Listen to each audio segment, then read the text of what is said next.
ndigal amul njariñ te kat xamal ne ab sëriñ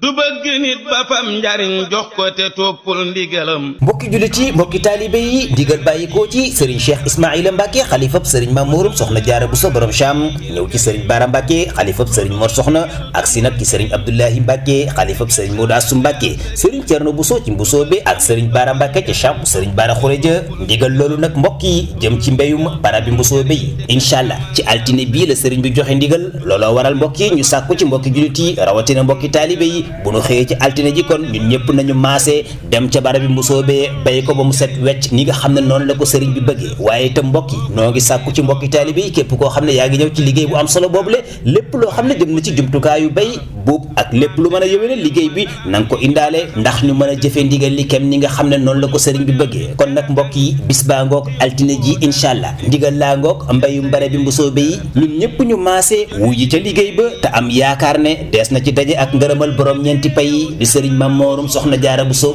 borom Cham. murit lu dul ak bàyyiku ak soññi boppam waru ko yow jébbulul te bàyyiku ngëf sëb sëriñ aw ndigalam.